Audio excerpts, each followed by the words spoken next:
Tracy Motz. I am a community manager for REVIT North America.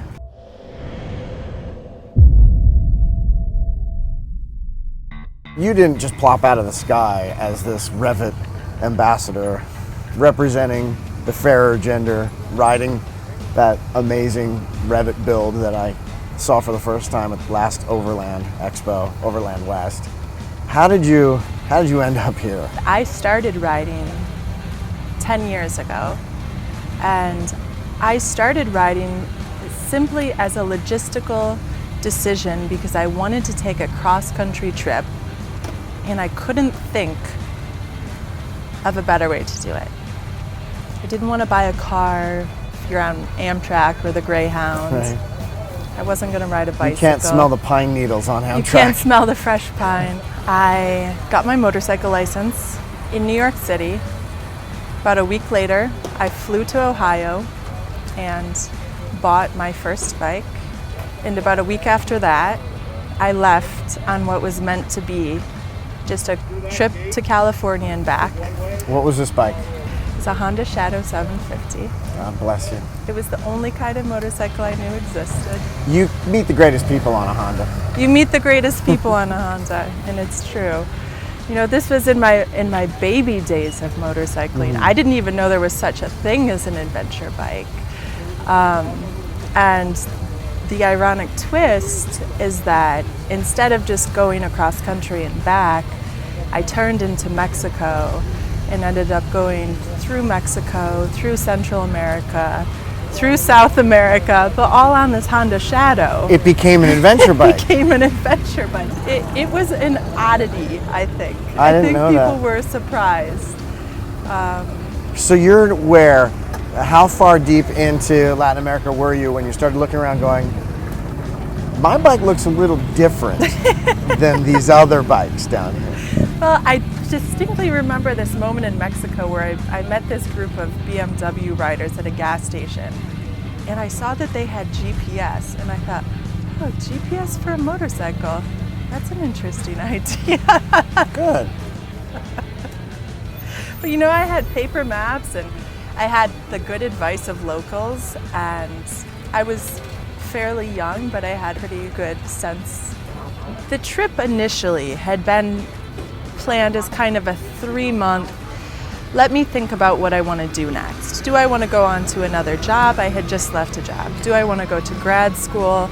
And at some point when I was maybe in El Salvador or Nicaragua, I just decided, you know what, instead of going to grad school, I'm just going to do this. I'm going to go to the end of South America. I have the funds to go to grad school, and I'm learning more than I could have ever possibly imagined on this trip.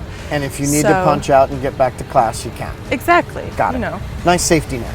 So I ended up spending 3 years on the road, which it was a awesome. long grad school program. So that was how I got my first steps into motorcycling. I lived with one for 3 years. The bike did not quite make it to Ushuaia.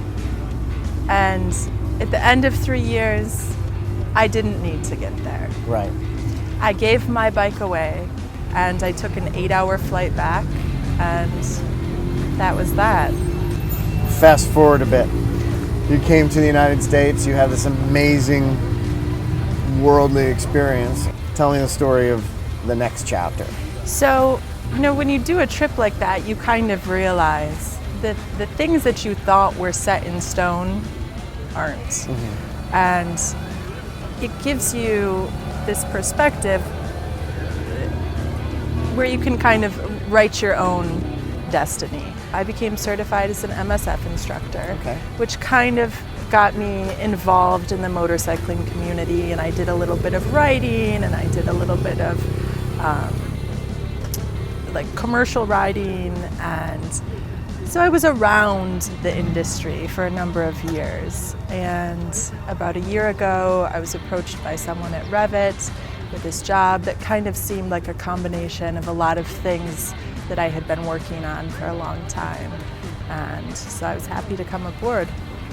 A little bit of your education, a little bit of everything you gleaned from your travels. You've got the wisdom to pull from all these little vignettes of your life you use every day at REVIT, because you can relate to anyone who walks through the REVIT arches at one of these events. And okay, you're taking a few steps onto a bike. Oh, you're a woman entering this world? Let me tell you, it's okay for women here too. Oh, you want to go badass global round the world traveling with no rear view mirror? I can meet you there too. Oh, you need some gear? I got some opinions on that one too. And I also have all these friends here that I know that can answer some of your questions. So it's almost like you're not really working, because if you pulled up next to somebody at a coffee shop and they had bikes, you probably have not too dissimilar conversations you have in your booth all day long. Yeah, it's very true. You know, once you kind of take on the lifestyle, it becomes what you're doing. And I think it was a sense of authenticity that was necessary for a job like this. We're at the 2015 AIM Expo with a little preview of what's to come in 2016. One of the things we're most excited about is the evolution of our C-Flex armor. Our in-house team of research and development engineers developed this level 2 armor for 2015, and now in 2016 we'll see an application for our tailored technology line. This is a CE level 1 piece of armor that has a T+ certification, meaning it's temperature insensitive at high temperatures, and it's extremely lightweight and flexible, allowing us to integrate it in a seamless way into our urban line. One of the things we're most excited about is the launch of a new line of adventure and touring boots. We have here 2 of the 4 styles that will come to the US. We have the Compass H2O and the Scout H2O. On all of our boots, we have worked with Vibram to do a REVIT by Vibram sole. Vibram has long worked in the motorcycle industry. They got their start working with Pirelli, and this gives us an amazing amount of grip regardless of temperature, a lot of anti-torsion properties, and tremendous comfort and breathability on the inside. So we're looking forward to what's to come with these boots in 2016. I have a lot of respect for the engineers behind the product that don't come to the show. Actually, one of our product developers just won a Red Dot award for our new armor. Why are you always at the MOA? What we look for in our marketing strategy is the top tier of consumer. And that doesn't necessarily mean financially. It means the consumer who is the most educated, who is the most informed, and who is the most passionate about what he or she is doing. The MOA is the perfect example of that, because everybody here comes from around the country.